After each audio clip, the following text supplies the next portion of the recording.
السلام علیکم ورحمۃ اللہ وبرکاتہ۔ یہ ہمارے آج کے سبق کا 16واں سبق ہے،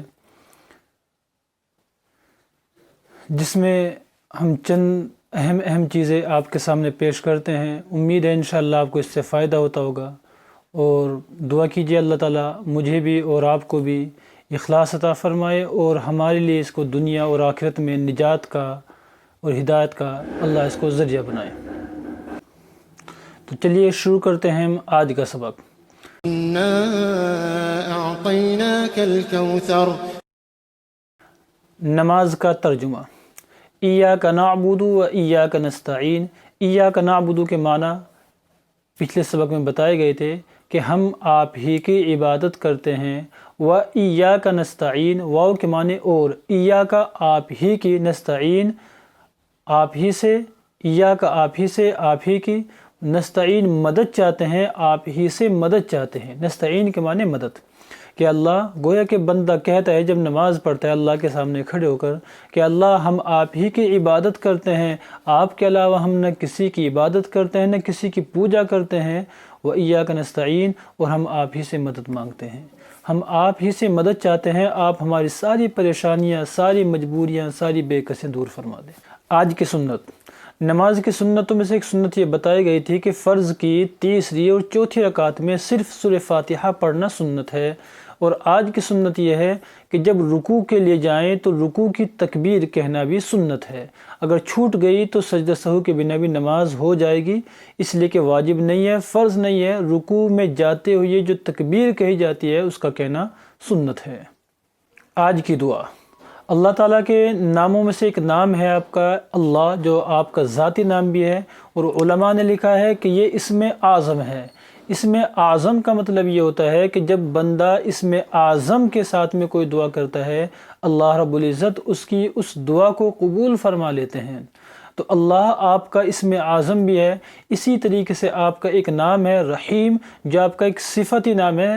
صفاتی جو آپ کے نام ہے ان میں سے ایک نام رحیم ہے۔ تو جو کوئی بندہ هو الرحمن هو اللہ الرحیم هو اللہ الرحیم ایک ساتھ میں ہر نماز کے بعد 7 ٹائمز 7 بار پڑھتا ہے، تو فرمایا کہ اللہ تعالیٰ اس کے ایمان کی حفاظت فرماتے ہیں، اس کا ایمان ختم نہیں ہوتا، سلب نہیں ہوتا۔ اور یہ انسان کی ایک ایمان والے کی سب سے بڑی کامیابی ہے کہ وہ دنیا سے اپنے ایمان کو بچا کر لے جائے، اور اللہ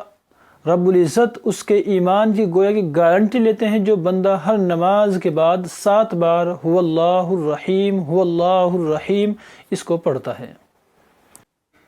آج کی حدیث۔ آئیے اب ہم ایک حدیث جو بڑی اہم حدیث ہے، اللہ کے رسول علیہ السلام نے فرمایا کہ ایک زمانہ آئے گا، ان قریب وہ زمانہ آئے گا کہ انسان کے سامنے اس میں 2 چیزیں پیش کی جائیں گی، یعنی اس کو مجبور کیا جائے گا دونوں میں سے ایک کو اختیار کر لو، اور وہ کیا ہوگا؟ آپ علیہ السلام نے فرمایا کہ یا تو وہ اپنے آپ کو بے وقوف، احمق، پاگل کہلانا پسند کرے، یا پھر وہ بدکاری میں مبتلا ہو جائے۔ تو آپ علیہ السلام نے فرمایا کہ جب تمہارے سامنے یہ دونوں صورتیں آ جائیں، یہ کنڈیشن ہو کہ ایک، اگر آپ یہ بدکاری کرتے ہو، گناہ کرتے ہو، جرم کرتے ہو، تو اللہ کا غضب تم پر ہوتا ہے، اللہ تم سے ناراض ہوتے ہیں، اور اگر یہ نہیں کرتے ہو تو پھر بندے تم کو کوئی پاگل کہے گا، کوئی بے وقوف کہے گا، کوئی احمق کہے گا، کوئی ملا کہے گا۔ تو آپ علیہ السلام نے فرمایا کہ تم گناہ مت کرنا، تم اپنے آپ کو بے وقوف کہلوا لینا، یہ زیادہ آسان ہے۔ آج ہم دیکھتے ہیں کہ آج کا زمانہ وہی ہے کہ آج اگر آپ پائجامے کو، آپ اپنے ازار کو ٹخنوں سے اوپر رکھتے ہیں تو آپ کو بے وقوف کہا جاتا ہے، آپ کو ملا کہا جاتا ہے، اور کہا جاتا ہے کہ ان کو کچھ نہیں پتہ۔ لیکن آپ اسی پائجامے کو، اگر پینٹ کو، اس کو ٹخنوں سے نیچے رکھتے ہیں، نیچے لٹکتے رہتے ہیں زمین پر، تو آپ گویا کہ ماڈرن ہو گئے، اور آپ کو کہا جاتا ہے کہ یہ تو بڑے ہی ماڈرن لوگ ہیں۔ آپ اگر شادیوں میں، آپ اگر کھانا کھاتے وقت جوتے پہن کر ایک جانور کی طرح چلتے پھرتے کھاتے ہیں تو آپ کو ماڈرن کہا جاتا ہے، اور کہا جاتا ہے کہ یہ تو آج کا ٹوڈیز ورلڈ کا فیشن ہے۔ لیکن آپ اللہ کے رسول علیہ السلام کی سنت کے مطابق دسترخوان بچھا کر کھانا کھاتے ہیں تو آپ کو بے وقوفی کا طعنہ دیا جاتا ہے کہ زمانے کے حالات سے بے خبر ہے، یہ دنیا کے ساتھ میں چلنا نہیں جانتے ہیں۔ تو آپ علیہ السلام کی پیشین گوئی یہ بات آج بالکل سچی ہو رہی ہے کہ یہ زمانہ آ چکا ہے کہ اگر آپ آج گناہ میں شریک نہیں ہوتے ہیں، شادیوں میں وہ رسمیں نہیں کرتے ہیں، تو آپ کو بے وقوفی کا طعنہ دیا جاتا ہے، آپ کو ایک ملا ہونے کا طعنہ دیا جاتا ہے، آپ کو ایک فرسودہ خیال والے ہونے کا طعنہ دیا جاتا ہے، اور کہا جاتا ہے کہ یہ تو دنیا سے کٹے ہوئے ہیں، انہیں دنیا کی کیا خبر ہے۔ تو آپ علیہ السلام نے خوشخبری بھی دی اور بتا بھی دیا کہ ایسے زمانے میں تمہارے سامنے دونوں صورتوں میں یہ ہونی چاہیے کہ تم اپنے آپ کو بے وقوف کہلوا لو، لیکن اللہ کی نظروں میں گنہگار مت بنو، اللہ کی نظروں میں مت گر جانا، چاہے لوگوں کی نظروں میں گر جانا۔ اس لیے آئیے ہم عہد کرتے ہیں کہ ہم آج سے دنیا کی نظروں میں چاہے گر جائیں، لیکن اللہ کی نظروں میں ہم نہ گریں، اس لیے ہم کوئی بھی ایسا کام نہ کریں۔ آج کا مسئلہ، آئیے اب ہم سیکھتے ہیں ایک مسئلہ، الکحل، اسپرٹ۔ پرفیوم میں بھی بہت سوال آتے ہیں کہ پرفیوم میں اسپرٹ ملی ہوتی ہے، الکحل ہوتا ہے، یا اسی طریقے سے آج کل جتنی بھی انگریزی دوائیاں ہوتی ہیں تقریباً 95% دوائیوں میں الکحل شامل ہوتا ہے۔ تو آیا ایسے پرفیوم کو لگا کر نماز پڑھنا یا ایسی دواؤں کا استعمال کرنا کہ جس میں الکحل شامل ہو، کیا یہ جائز ہے، اور کیا ایسے کپڑے سے نماز ہو جاتی ہے؟ تو خلاصہ اس کا بالکل یہ ہے کہ اصل انگور، کھجور، کشمش، چھوارے، یہ 4 چیزیں ہیں کہ اگر ان سے شراب بنائی جاتی ہے تو یہ تو بالکل ان کا ایک قطرہ بھی الکحل کا کسی چیز مل جائے تو بالکل ناپاک ہوتا ہے اور اس کا استعمال کرنا جائز نہیں ہے۔ لیکن انسائکلوپیڈیا برٹانیکا کے حوالے سے، جیسا کہ مفتی تقی صاحب نے اپنی کتاب میں لکھا ہے کہ آج کل جو شراب، یہ الکحل وغیرہ تیار کیا جاتا ہے دواؤں میں ڈالنے کے لیے یا پرفیوم میں ڈالنے کے لیے، یہ دوسری چیزوں سے تیار کیا جاتا ہے، اس لیے اس کے استعمال کرنے کی اجازت ہے اور گنجائش ہے۔ اس لیے کہ حضرت امام ابو حنیفہ رحمہ اللہ کا مسلک اور ماننا اور ان کا کہنا یہ ہے کہ جو الکحل ان چیزوں کے علاوہ دوسری چیزوں سے بنایا، یعنی انگور، کھجور، کشمش، چھوارے، ان کے علاوہ دوسری چیزوں سے بنایا جائے تو دوا کے طور سے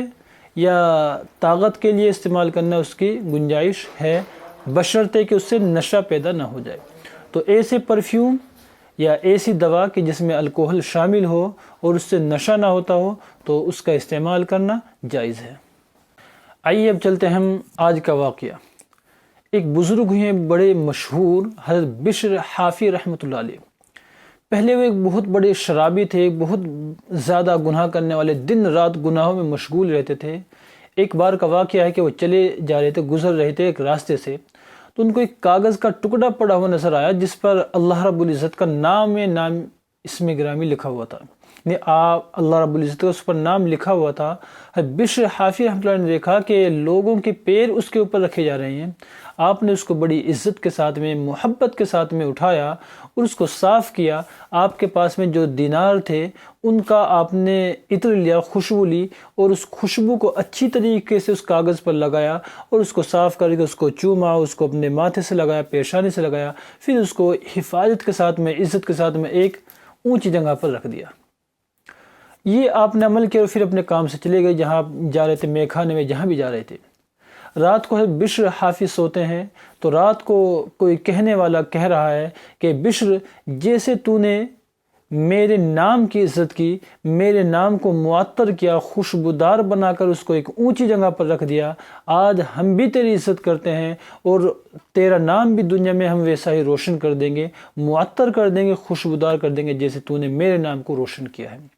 تو یہ ان کی توبہ کا واقعہ بنا۔ اس کے بعد بشر حافی نے اللہ سے توبہ کی، اور اولیاء اللہ کا جب نام آتا ہے، اللہ کے ولیوں کا جب نام آتا ہے تو ان میں سر فہرست جو لوگ ہوتے ہیں ان میں بشر حافی کا نام بھی آتا ہے۔